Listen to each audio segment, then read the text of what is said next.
Misha Collins, everybody. Oh my God, in the flesh. Hi. What are you doing? Do you have something going on?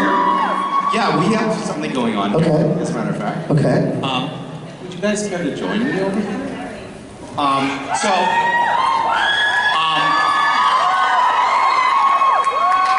Hi, I'm Misha. Nice. Would you like to introduce yourself? I'd love to introduce myself. My name is Thea Mozingo, and I work at Family Promise of Greater Cleveland. So we are a homeless shelter for families from Cuyahoga County. We take families with any dependent child or grandchild from birth to 18 years old, and we serve over 100 families every year. That's awesome. Well, thank you for your service. So this is the second convention that we've done that's like this, just to fill you in, and we're trying to sort of we have this deranged notion that maybe we could have these events where we're all celebrating this weird marginal TV show, and then leave in our wake something good for the community that we've just come to. And we just did that in Indianapolis a couple of weeks ago, and we raised. We had about, what was it, 10,000 items? We had 10,000 items donated in Indianapolis for Horizon House. And then we also raised $10,000. So here in Cleveland, partly to help the local community, but partly just because we're competitive, we wanted to see if we could beat those numbers. And unfortunately, we did. So we have $10,500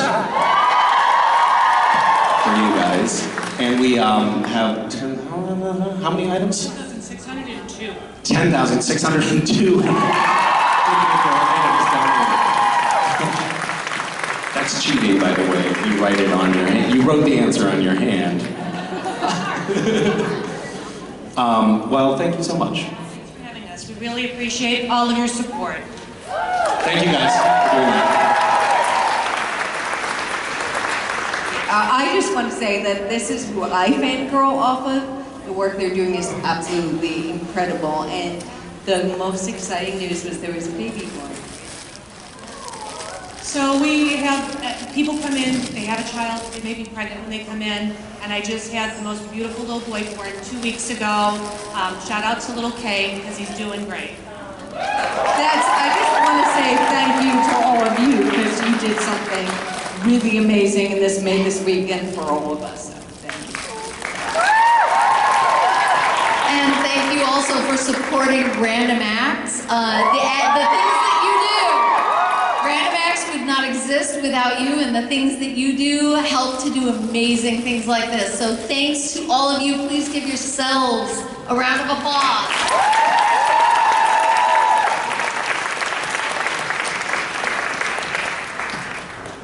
Thank you guys. That's incredible. Thanks everybody. Good night. Thanks so much. Oh, right. Misha has that. That was awesome, buddy. How great is that? Huh? Pretty great. Yeah, great. That hold each other more awkwardly. All right. I'll leave you to it. That's our gift of the day. Bye.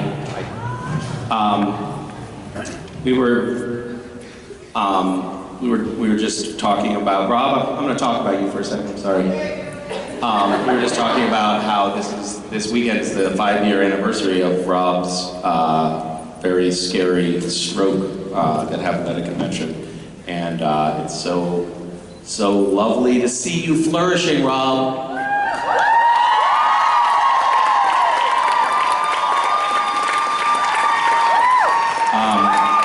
Very, very glad to have you here on the planet and alive.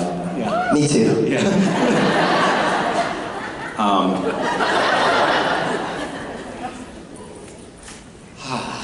Hi. How is everyone? Good. I'm good. Thank you for asking. A little tired.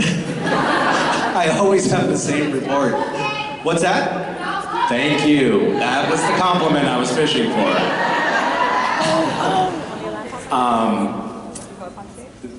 Yeah. Thank you for lying. It's very sweet. We were shooting a scene recently, and it was me and Jared and Jensen and Alex, and we were all facing the same direction with the same light on us. And they have this thing that's called a face saver, which is basically just like a reflective white board that they can use to like bounce extra light up below frame onto your face so that the bags under your eyes don't look quite as severe. And we shot Jared, Jensen, Alex, did all the close-ups on each of us, you know, one after the other, and then it got to me. We're all in the same lighting setup, and they're like, let's bring the face saver in, guys. I know, it's sad. I'm the senior in the group, that's all. What can I tell you? I haven't been in Cleveland for a couple of years. I was last year on a political, whirlwind political tour of your state, which was actually really kind of a thrilling way to explore a state and get to meet people in rapid succession. It was an exciting time before the fall. And I was just reflecting on the fact that I did that tour, and I did it with my friend Darius, and we don't applaud him. And we were sort of doing a lot of live streaming as we went, sharing these videos, and at one point we were talking about the fact that we're always like just by the skin of our teeth on the live stream, we're talking about this, just by the skin of our teeth getting to the airport and like just barely making it. And so we were both flying out at the same time, but on different flights. And I guess it was like, I don't know when it was a Monday morning or something. But we both thought the other one set an alarm. Easy mistake. And we woke up with 25 minutes before departure time. And we were in a hotel, and we had a rental car to return. And amazingly, we made it. Amazingly. So Darius, I guess his flight was like 5 minutes after mine or something. So I was like, dude, you're gonna have to return the car because I have 5 minutes less than you. And I jumped out of the car, I grabbed my bag, it was like an SUV with a big, hatchback. He drove away with that open. And over like those orange cones, it was just like, and it's one of the great regrets of my life that we didn't have the presence of mind to live stream our exit from the hotel. And our incredible, I cannot believe that we actually made those flights. It was a total miracle. Anyway, I digress. What else can I tell you? We were babysitting a dog recently named Henry. Our children love dogs. West is very allergic. My son is very allergic to dogs, and so is my wife. And we travel too much to really have a dog. But West is always like, you know what? I'm not allergic. I mean, my eyes are watering and they're itchy, but other than that, I'm fine. So we're babysitting Henry, and the owner, Henry's owner, was like, just don't, give Henry grapes or raisins or chocolate. It's bad for dogs. And the kids, of course, fed him a bunch of grapes.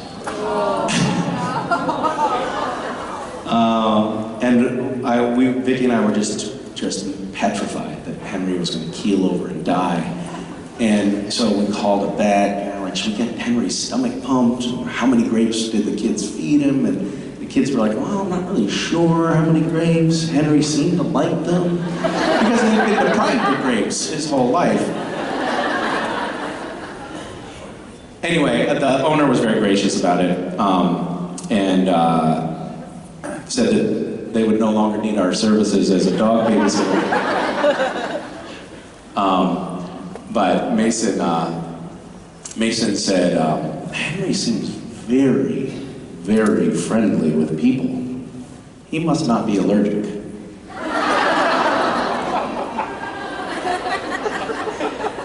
I thought that was very astute.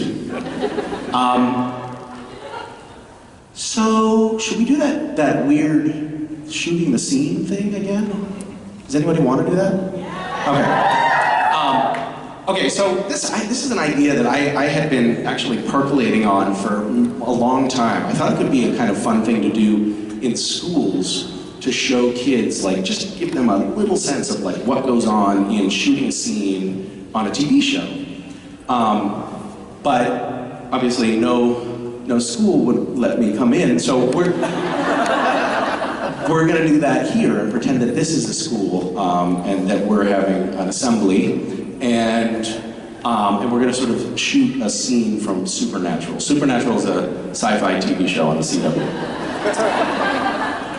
And you haven't heard of it? No. So it's like got these two kind of underwear model brothers who sort of brood a lot and drive around in a muscle car. It's basically soft porn.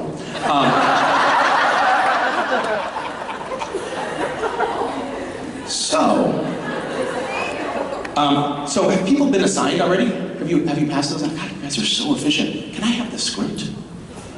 Do you have the script there? Thank you. Are there any thespians in the group? Should we have auditions? We didn't do auditions last time.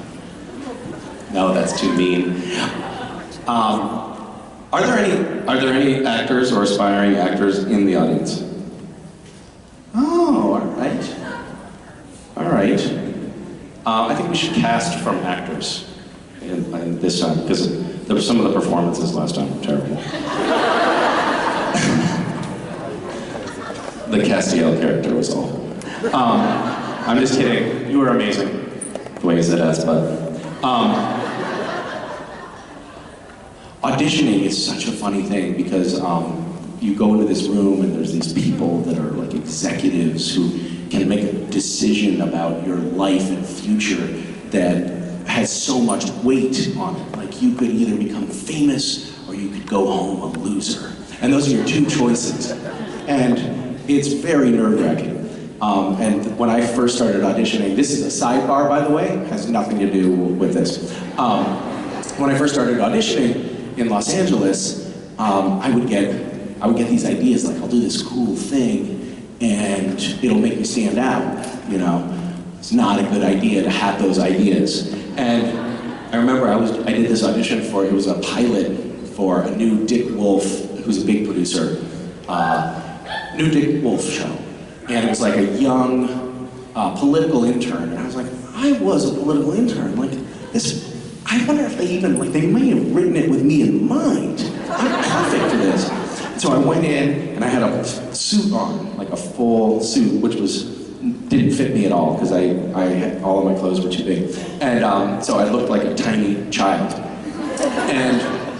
And all of the other guys that were auditioning there for the same role were just in like jeans and a t-shirt because they weren't dorks. And I was like, I know what I'm gonna do. I'm gonna give myself like a little bit of business. It's called business in acting when you have like something to do with your hands, like take a sip of tea or smoke a cigarette. That's called business. And I was like, I'm gonna take my jacket off, and then I'm gonna like take my shirt off as if I'm like getting undressed to like change into my gym clothes or something. And I had a t-shirt on underneath. So I wasn't getting naked in the room, and there were about 7 or 8 producers in the room. And I started doing the scene, and I couldn't get my shirt off. I had my sleeves like...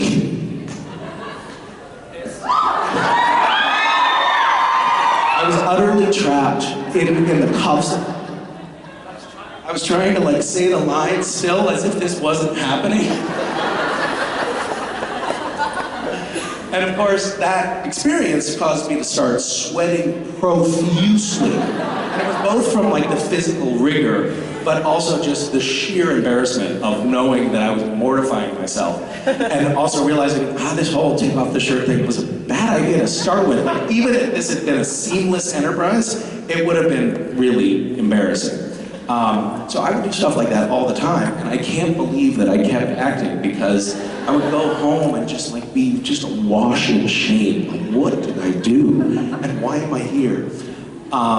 It's a very painful process, and I feel like going through therapy right now with you. Okay.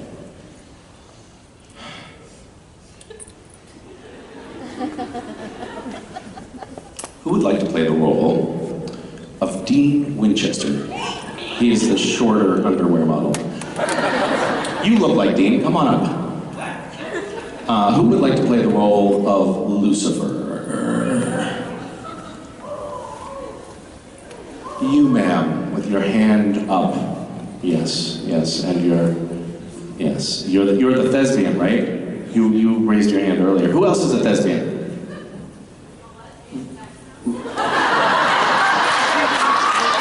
Yes, that counts. That's pretty great. I would like to cast you as Castiel, if that works for you. Yes. And I think that Michael should be played by the lesbian.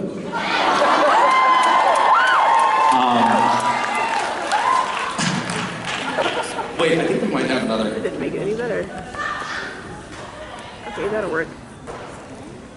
Isn't Bobby in this scene? Yeah, he's in this scene. Bobby may have a non-speaking role.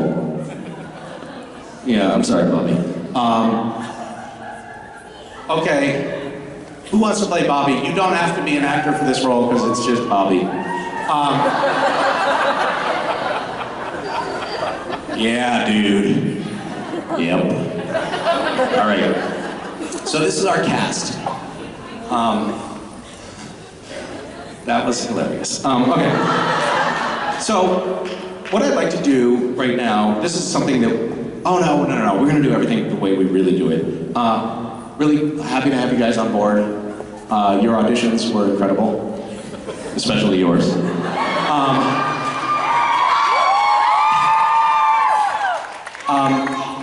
Okay. So now, you guys go, just stand over there by that, the speakers over there. Get off the stage, go. So, now that you've been cast, no, further, keep going. You all, go. And what you're doing right now is you're in your trailers, okay? So you have trailers that you're hanging out in. Sam and Dean, no, you're not scissoring, no.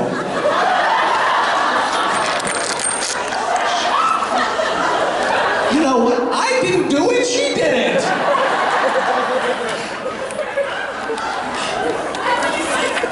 That is what we do in our trailers, but in this, that's not what we're about doing here. So, Sam and Dean, raise your hands, please. Do we not have a Sam? Is anyone dressed as Sam right now? Okay, yes, you, the woman that the other woman is pointing at. Okay, so Sam and Dean, played by Jared and Jensen, you guys have trailers that are as big as freight trains. And the rest of you are in a tiny cupboard. Okay, so you're hanging out in your trailers, and it's okay if you want to get a little bit drunk or whatever, that's fine. Because you're actors and you can get away with anything. Now, we have a bunch of people who have been assigned jobs on the crew. Can I have a crew list? This is really, like, this is as big a clusterfuck as actually shooting. Okay. Okay, so now I would like oh, by the way, I'm gonna be playing the role of the first AD. First AD is the person that sort of helps, like, wrangle things on set and make sure that the wheels keep moving. We need a director. Oh, everybody has been assigned already, so don't raise your hands. Can everybody come up here who has their jobs? We have a director, We have a third AD, a TAD. I think the TAD and the third AD are the same thing. We have a script supervisor. We have a producer.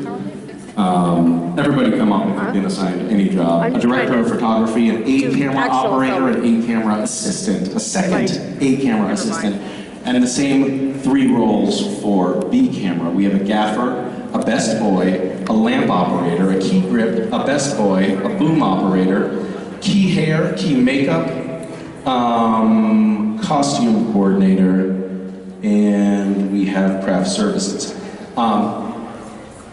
Hey, come on people, move along, come on. So, hey, come on everybody, we're on the clock, move it. Kevin Parks is our first AD who yells. He gets really mad, and then we go like make angry faces back at him, and it makes him even madder, and it's so much fun.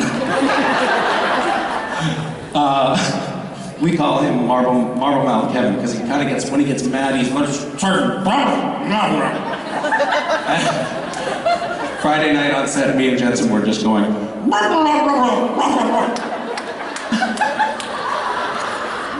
it made him so mad. Okay, so this, by the way, represents, oh my God, you're so orderly. This is not how a crew behaves at all. Yeah, you guys need to be on your phones. Better. And probably eating something. So this actually, I'm going to just show you something. So this is sort of a list of the crew that we would have on set on a typical day. You can see how many I redacted. I just crossed out a bunch of jobs because there would be too many people up here. But we literally have, 100 and something people on a given day on the crew on set. It's a lot of people, and everybody has a very, very specific job. And nobody does other people's jobs. So if your job is the greens, there's Eddie Greens.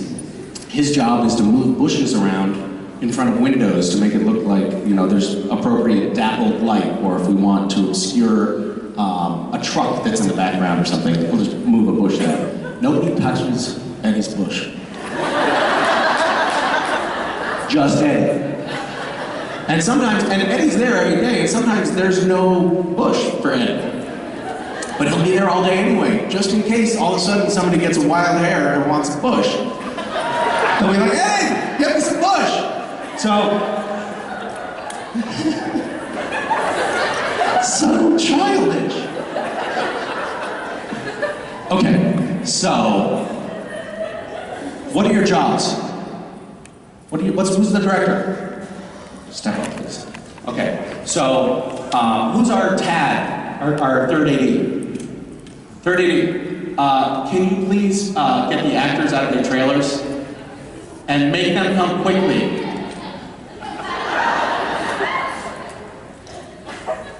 No, actors, do not come when you're called. You stay in your trailer just to make people wait. Even if you're ready to go, you sit there for a few minutes just to make people feel your power. Okay, actors, come on, you gotta do the thing.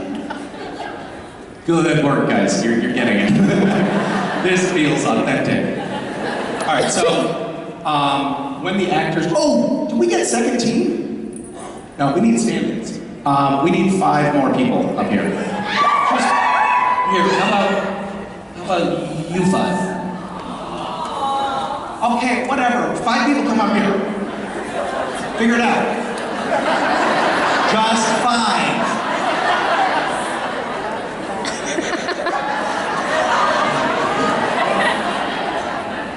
Okay. 3, 4. 7 or 8. We need, okay, yeah. Oh, perfect.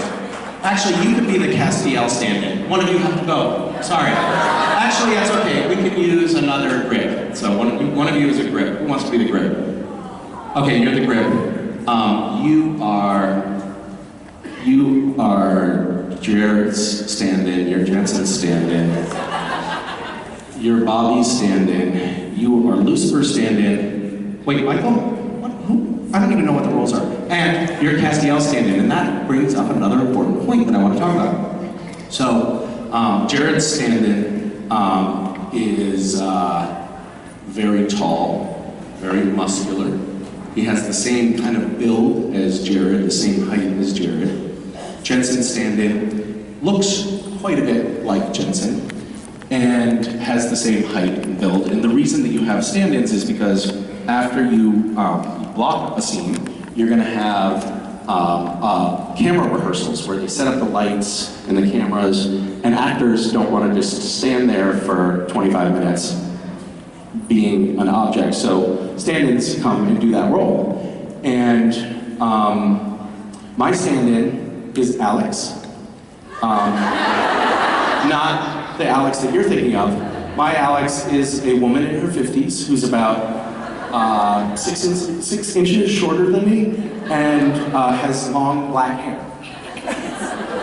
And she's been my stand-in from day one. I don't know why. Love Alex. Very confusing. I think that somebody was making a joke at one point and it just stuck. Okay, seriously, now your ass is on the line. If those actors aren't out here soon, I'm gonna start yelling at you. So, what we're gonna do now is, we're gonna do a, Jesus, these actors. They're killing our day. So, all right, everybody, first team is finally on set. Clear the room. We're going to be doing a blocking rehearsal, please. Only the essential people be in here. The essential people are camera operators, the DP, the boom operator, and the director for now. Okay, everybody else sort of clear off to the sides a little bit. And the stand-ins, we need the stand-ins standing by too. Okay, so, what? Oh yeah, we're going to show the scene. This is the scene that we're going to do. Can we show the scene? Do we have that technology on the screen? Hey, we need to talk. Brooding. Even for you, this is a whole new mountain of stupid. I'm not talking to you, I'm talking to Sam. You're no longer the vessel, Dean. You got no right to be here. Adam, if you're in there somewhere, I am so sorry. Adam isn't home right now. Well, then you're next on my list, Buttercup, and right now I need 5 minutes with him. You little maggot. You're no longer a part of this story. Hey, ass butt.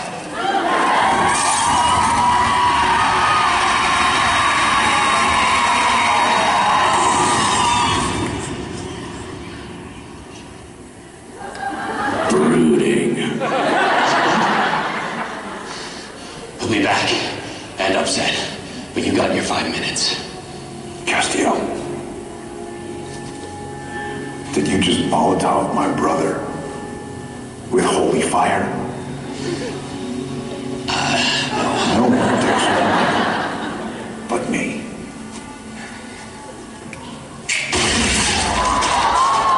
That was a very difficult scene to do.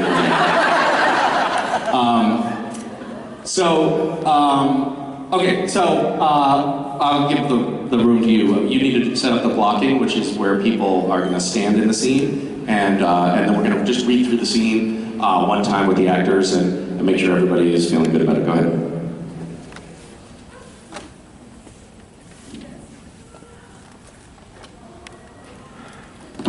I'll have you stand over here.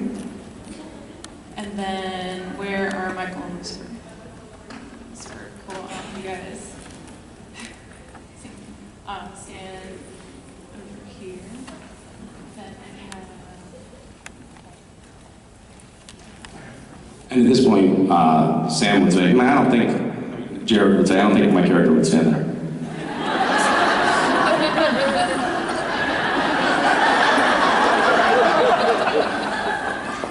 Okay, go ahead.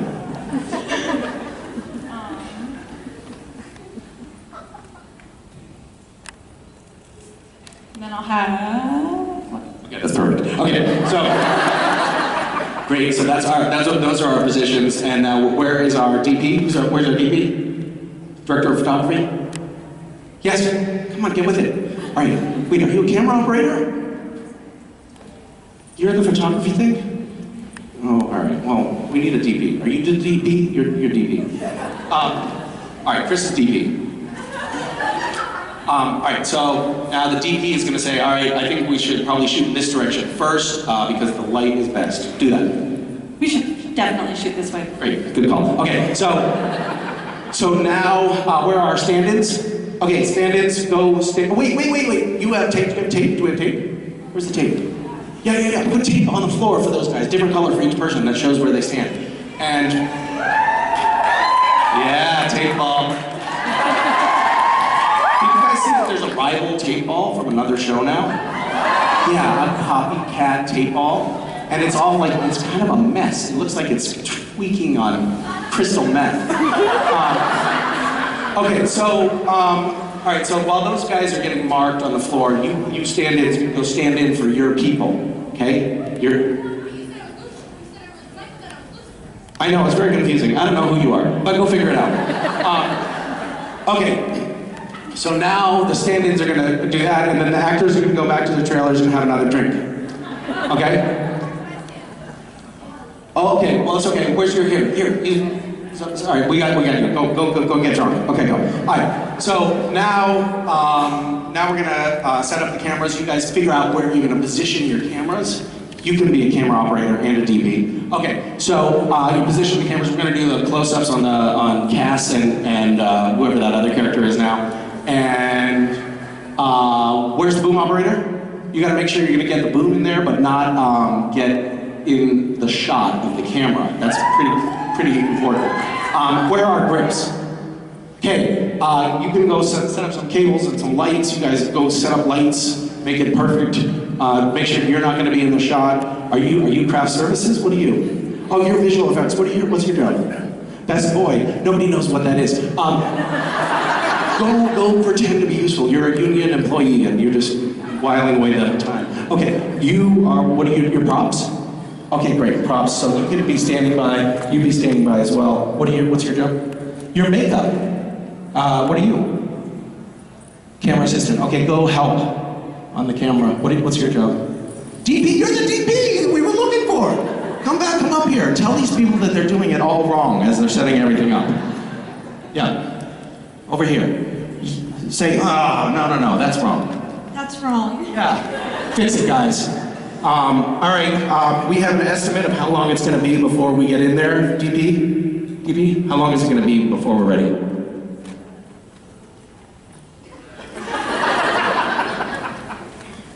Three hours.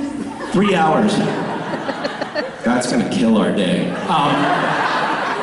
Okay, so you guys are setting up cable. Okay, all right, set up your cables. What's your job? Your first AD? No, I'm the first AD. Get off my set.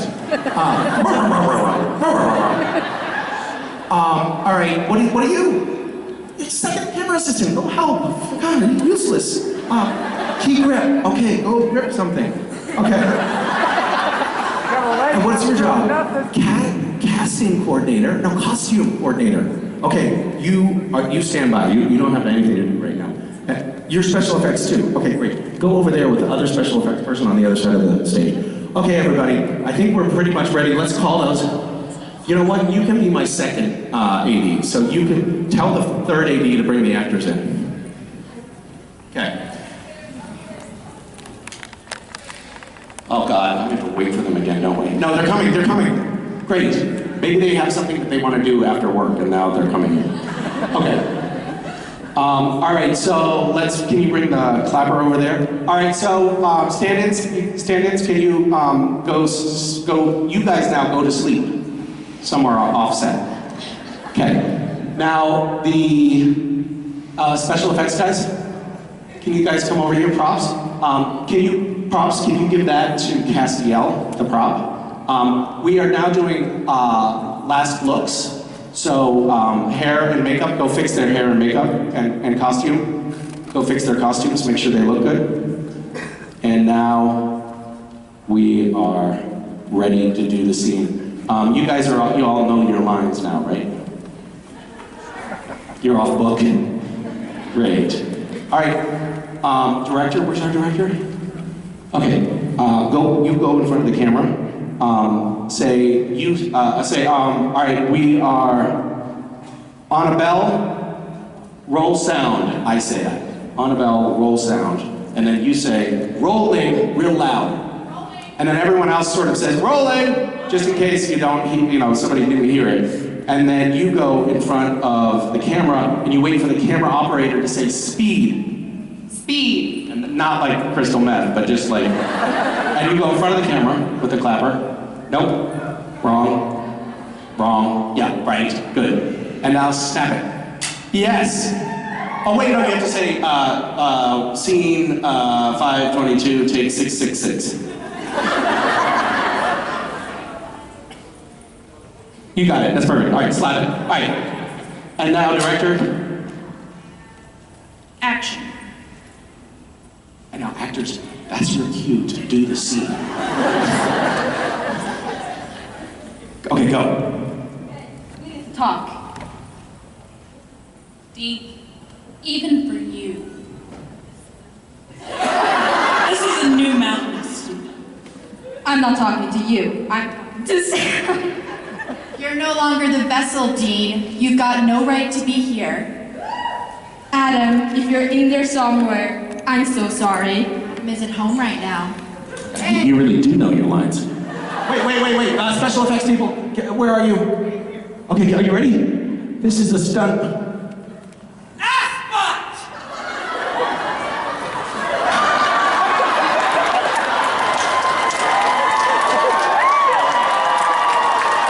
Okay, I think we'll cut there. I think that's a good place to end the scene.